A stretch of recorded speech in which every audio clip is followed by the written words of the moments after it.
प्रिय छात्र छात्राओं, बीए भाग द्वितीय की इस व्याख्यान माला में आपका एक बार फिर से स्वागत है। पिछले व्याख्यान में हमने प्रसाद युग के नाटकों के बारे में पढ़ा था और प्रसाद युग के नाटकों में भी उस युग की प्रवृत्तिगत विशेषताओं को, और उसी के साथ हमारा संक्षेप में जो अध्ययन है उसकी जानकारी है वो यहाँ पूरी हो गई थी। प्रसाद युग की प्रसाद युग के बाद जो तीसरा कालखंड नाटकों के विकास क्रम का आता है वो है छायावादोत्तर या प्रसादोत्तर नाटक या नाटक काल। अब ये हमने पहले चर्चा की है नहीं की, मैं पूरी तरह ध्यान नहीं है मुझे, कि किसी भी इतिहास को या किसी भी घटनाक्रम को, किसी भी जो आगे से पीछे चलने वाली जो बातें हैं उनको हम खंडों में बांटते हैं। वैसे तो हमने पढ़ लिया होगा अब तक कि काल खंड में नहीं बांटा जा सकता, काल को खंडों में नहीं बांटा जा सकता, लेकिन हम अपनी सुविधा के लिए उसको बांटते हैं। और इसी तरह से नाटकों के जो विकास का क्रम है उसको भी हम कालखंडों में बांट करके अध्ययन करते हैं। तो दो कालखंडों का अध्ययन तो हमने कर लिया। अब हम जो छायावादोत्तर या प्रसादोत्तर काल जो है नाटकों के विकास क्रम में, आज हम उसका अध्ययन करेंगे। हमने पिछले कालक्रम का अध्ययन करते समय देखा था कि इस युग के साहित्य में कल्पनाओं का आधिक्य था और इस युग के साहित्यकारों की और उसके साथ साथ नाटककारों की भी दृष्टि जो है वो रोमांटिक थी। कल्पना लोक में विचरण करते थे और व्यक्तिवादी हो गए थे।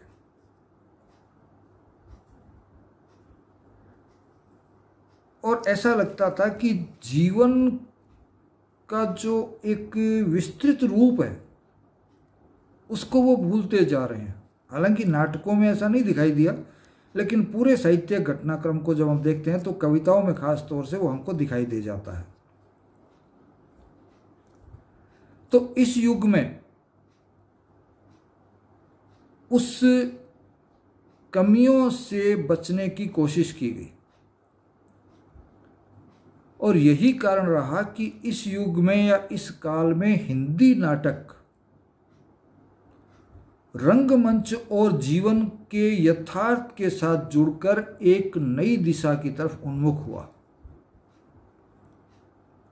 अर्थात जो कल्पना लोक से जुड़ा हुआ था हमारा साहित्य, वो यथार्थ से जुड़ा। और अक्सर प्रसाद के युग पर ये आक्षेप लगाया जाता है कि वो मंचन योग्य नहीं हुआ करते थे, अच्छी तरह मंचित नहीं किए जा सकते थे। तो वो आक्षेप भी यहाँ आकर के दूर करने की कोशिश इस युग के नाटककारों ने की और वो एक नई दिशा की तरफ चले। पूर्व के काल में अर्थात छायावादी काल में जो रोमांटिक दृष्टि थी साहित्यकारों की, और उस रोमांटिक दृष्टि की जो खामियां थी जिसकी मैं ऊपर चर्चा कर चुका हूं, उससे मुक्त होकर के इस युग के नाटककारों ने उसे रोमानियत के कटघरे से बाहर निकालने का प्रयास किया।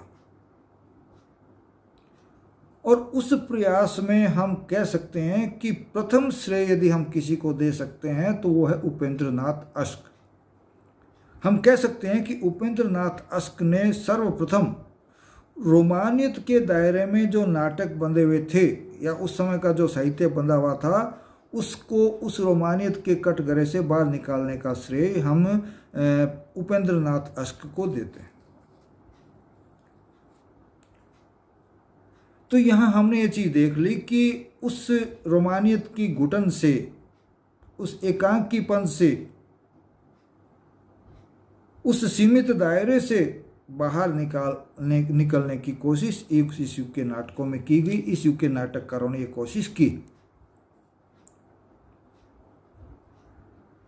तो एक बात हमारे मस्तिष्क में आती है तो कि ऐसे कौन से नाटककार इस युग में हुए जिन्होंने ये कोशिश की, या हम ये पूर्व के जो नाटक हुए उनकी जो विशेषताएं थी उनसे बिल्कुल अलग चल के गए, कि उनसे बिल्कुल अलग दिखें। तो हम उन नाटककारों का और उसके साथ साथ उनके एक आध नाटकों को नाम से भी परिचित हम होते चलेंगे, और फिर हम उसके बाद आगे जाएंगे और देखेंगे कि इस युग में किस तरह के नाटक लिखे गए, नाटकों के भेद जो हमने देखे उनमें कौन से भेद इस युग में अधिक पाए गए। इस युग के प्रमुख लेखक जैसे हमने श्रेय दिया है उपेंद्रनाथ अश्क को, तो सबसे पहले हम उन्हीं को ले लेते हैं। ये एक बहुत ही महत्वपूर्ण स्थान इस युग में रखते हैं उपेंद्रनाथ अश्क, और हिंदी साहित्य के एक जाने माने हस्ताक्षर आपको कहा जाता है कि इस युग के ये एक जाने माने हस्ताक्षर रहे हैं। तो इन्होंने नाटक भी लिखी, कहानियाँ भी लिखी और अन्य कई विधाओं में भी आपने लिखा, और नाटक विशेष तौर पर आपके काफ़ी प्रसिद्ध हुए। उसमें जय पराजय जो 1937 में लिखा था, छठा बेटा जो 1940 में आपके द्वारा लिखा गया था, कैद 1945 में आया आपका, उड़ान 1946 में आया नाटक आपका, भंवर नाटक जो है 1950 में आया, अंजो दीदी 1954 में आई, इसी तरह से अंधी गली और पैतरे नामक नाटक भी आपके आए। तो इस तरह से हम देखते हैं कि आपने बहुत से नाटकों की रचना की जिन्होंने इस युग के नाटकों को एक नई दशा और एक नई दिशा दोनों प्रदान की। इसलिए इनका इस युग के नाटककारों में एक महत्वपूर्ण स्थान है, और इन्हीं को रोमानियत के कटघरे से निकालने का श्रेय दिया जाता है। इसके बाद इस युग के एक और प्रमुख नाटककार विष्णु प्रभाकर हुए हैं, और इन्होंने डॉक्टर और समाधि नामक नाटकों की रचना की। इसके अलावा और भी हैं, लेकिन हमने कुछ ही नाटकों को यहाँ लिया है। इसी तरह से एक जगदीश चंद्र माथुर भी इस युग के साहित्यकार हुए, नाटककार हुए। उन्होंने कई नाटकों की रचना की, जिनमें कोणार्क नाटक काफ़ी प्रसिद्ध है, शारदिया नाटक भी काफ़ी प्रसिद्ध है, पहला राजा जो 1969 में आया वो भी इस युग में काफ़ी प्रसिद्ध नाटक रहा, और दशरथ नंदन नामक नाटक भी आपने लिखा। इसके साथ साथ जिस नाम से आप काफ़ी परिचित भी हैं वो है धर्मवीर भारती। धर्मवीर भारती इस युग के एक प्रमुख नाटककार माने जाते हैं, और इनका नाटक अंधा युग जो 1955 में आया था वो एक त्रासदी नाटक है, और हिंदी में इस त्रासदी नाटक को बहुत अधिक महत्व दिया गया, और इसने लोगों को काफ़ी अपनी तरफ आकर्षित भी किया। इसके बाद एक और नाटककार का नाम आता है लक्ष्मी नारायण लाल। इनको समस्या नाटकों को लिखने का एक मुख्य रचनाकार माना जाता है। जब पूछते हैं कि लक्ष्मी नारायण लाल के नाटकों की क्या विशेषता थी, तो आप लिखेंगे इन्होंने समस्या नाटक लिखे। इन्होंने अंधा कुआं जो 1955 में लिखा, मादा कैक्टस 1959 में आपने लिखा, सूखा सरोवर 1960 में आपने लिखा, रक्त कमल 1962 में आपके द्वारा लिखा गया, और सूर्यमुख जो है वो 1968 में आया आपका। इसके अलावा रात रानी, दर्पण, मिस्टर अभिमन्यु आदि नाटक भी क्रमशः 62 में, 61 में, 63 में और 1971 में आए। इस तरह से इन्होंने काफ़ी नाटक सामाजिक समस्याओं को आधार मानते हुए लिखे। इसके बाद एक और प्रमुख नाटककार इस युग में हुए जिन्होंने हिंदी के नाटकों को एक अलग ही स्वरूप प्रदान किया, वो थे मोहन राकेश। इनके 3 नाटक काफ़ी प्रसिद्ध रहे हैं, और शीर्षक भी बड़े बड़े रहे हैं उनके, छोटे शीर्षक नहीं रहे। कौन से? आषाढ़ का एक दिन जो 1958 में आया, लहरों के राजहंस 1963 में लिखा, और आधे अधूरे 1969 में आया और तीनों ही नाटकों ने हिंदी साहित्य में अपना महत्वपूर्ण स्थान बनाया। और आधे अधूरे तो हमारे पाठ्यक्रम में भी काफ़ी दफ़े आ चुका है। इसके बाद एक नाम आता है सुमित्रा नंदन पंत। हालांकि इनका नाम आते ही हमारे दिमाग में, हमारे मस्तिष्क में एक छवि उभर करके आती है कवि की, कि ये तो कवि हैं। लेकिन इन्होंने नाटक भी लिखे, लेकिन इनके नाटक भी इनके काव्य का प्रभाव लिए हुए हैं। इनके कवि व्यक्तित्व का प्रभाव इनके नाटकों पर भी पड़ा है। इन्होंने रजत शिखर, शिल्पी, सोवर्ण इत्यादि नाटक जो लिखे, इन्हें गीति नाटकों के अंतर्गत या गीति काव्य के अंतर्गत रखा जाता है। तो इनसे पता लगता है कि काव्य, इनके कवि स्वभाव का इनके इन नाटकों पर काफ़ी प्रभाव रहा।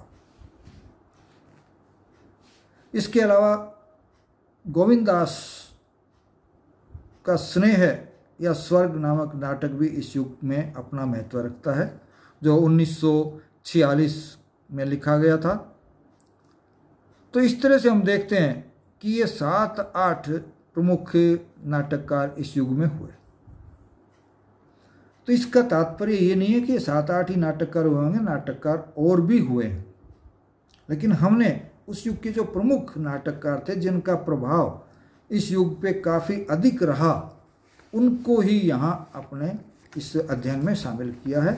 आप जब पढ़ें और आपको यदि सुविधा उपलब्ध हो तो और नाटककार हैं उनको भी देख लें। अब है, इस युग में हम जानते हैं कि हर युग में नाटक लिखे जाते हैं। तो कौन से भेद ऐसे हैं जो नाटक अधिक लिखे गए? हम ये तो नहीं कह सकते कि कुछ प्रकार ही इस युग में, कुछ प्रकार के नाटक इस युग में लिखे गए होंगे। लिखे तो सभी तरह के गए होंगे, लेकिन ध्यान उस तरफ अधिक जाता है जहाँ की उस तरह के नाटक अधिक लिखे गए हैं। तो इस युग में जो नाटक जिन्होंने ध्यान आकर्षित किया वो कौन से रहे, या कौन सा भेद था जो इस युग को प्रभावित करने लगा? इस युग में पौराणिक नाटक लिखे गए, इस युग में ऐतिहासिक नाटक लिखे गए, इसके साथ साथ ऐतिहासिक पौराणिक नाटक भी इस युग में लिखे गए। सामाजिक नाटक भी इस युग में लिखे गए, प्रतीकात्मक नाटक भी लिखे गए, गीति नाटक भी थे। इसके साथ साथ और भी कई श्रेणियां थी, लेकिन उनका वर्गीकरण करने का तरीका अलग है, उसकी हम अलग से चर्चा कर सकते हैं। तो हमने देखा कि मूलतः 7 प्रकार के नाटकों के भेद इस युग में हमारे सामने निकल करके आते हैं। पौराणिक नाटकों में दशरथ नंदन नामक जो नाटक है वो मुख्य रहा है, और हम जानते हैं कि वो जगदीश चंद्र माथुर द्वारा लिखा गया था। इसके अलावा ऐतिहासिक नाटकों में कोणार्क और सूर्यमुख, ये 2 नाटक आते हैं। और भी बहुत से नाटक हैं, मैं तो एक एक 2 नाम ले रहा हूँ। तीसरा जो भेद है ऐतिहासिक पौराणिक नाटक, उसमें पहला राजा नामक नाटक जो है वो लिखा गया, वो आता है। सामाजिक नाटकों के अंतर्गत छठा बेटा, कैद, उड़ान, अंजो दीदी आदि आते हैं। इसके साथ साथ मनोवैज्ञानिक सामाजिक नाटक भी एक लिखे गए, और डॉक्टर नामक जो नाटक था वो खाली सामाजिक नाटक नहीं बल्कि मनोविज्ञान के साथ जुड़ा हुआ नाटक था, इसलिए इसको मनोवैज्ञानिक सामाजिक एक अलग जो वर्ग है उसमें भी रखा जा सकता है, वो था डॉक्टर। फिर है प्रतीकात्मक नाटक। सुंदर रस और सूखा सरोवर, ये 2 नाटक इसके अंतर्गत उदाहरण के रूप में हम बता सकते हैं। गीति नाटकों में हम जानते हैं कि मैंने पहले ही बताया कि सुमित्रा नंदन पंत के लिखे हुए नाटक रजत शिखर और शिल्पी, तथा इसके साथ साथ स्नेह या स्वर्ग जो नाटक था और जो गोविंद दास द्वारा लिखा गया था, वो इसके अंतर्गत रखा जा सकता है। समस्या मूलक नाटकों में बंधन और छाया आदि नाटकों को रखा जा सकता है। इन समस्त नाटकों को यदि विषय के लिहाज से देखा जाए तो 3 भागों में बांट कर रखा जा सकता है। वो 3 श्रेणियां कौन सी है? पहली श्रेणी आएगी स्वतंत्र भारत में व्याप्त भ्रष्टाचार से संबंधित नाटक। हम जानते हैं कि भ्रष्टाचार हर युग में रहा है, कभी कम तो कभी ज्यादा। तो इस युग में भी लोग भ्रष्टाचार से पीड़ित थे और उसको लेकर के नाटक लिखे गए। उन नाटकों में न्याय की रात है, वो जो चंद्रगुप्त विद्यालंकार द्वारा लिखा गया था, वो एक महत्वपूर्ण नाटक सिद्ध होता है। इसके बाद है पीढ़ीगत संघर्षों का नैतिक मूल्यों से संबंध, उनसे संबंधित नाटक। नरेश मेहता का सुबह के घंटे और खंडित यात्राएं जो है, इस संबंध में हम कह सकते हैं कि जुड़े हुए नाटक है। इसके अलावा मनु भंडारी का बिना दीवार का घर नाटक भी इसी श्रेणी में आते हैं। तीसरे जो नाटक आए वो चीनी आक्रमण से संबंधित नाटक थे। चीनी आक्रमण उस समय हुआ था 1962 के आसपास। तो उसी समय हमारी जो भावनाएं थी, उन भावनाओं को प्रकट करता हुआ नाटक जो आया, और जिसमें हम नेफा की एक खान देख सकते हैं नाटक, जो ज्ञानदेव अग्निहोत्री द्वारा लिखित था। तो इस तरह से हम देखते हैं कि छायावादेतर युग में नाटककारों ने बहुत से नाटकों की रचना की और उन नाटकों ने उस समय के जीवन के यथार्थ को अपने में शामिल किया और नाटकों को उन कमियों से बाहर निकाला जो कि प्रसाद युग के नाटकों में रही थी, या वो नाटक उन सीमाओं में घिरे हुए थे। तो इन नाटकों की भी अपनी कुछ विशेषताएं रही थी जो कि इनको छायावादी और भारतेंद्र युग के नाटकों से अलग करती है। वो विशेषताएं कौन सी है, वो हम अगले व्याख्यान में अध्ययन करेंगे। इसी के साथ मैं अपनी बात को यहाँ समाप्त करता हूँ। जय भारत, जय हिंद।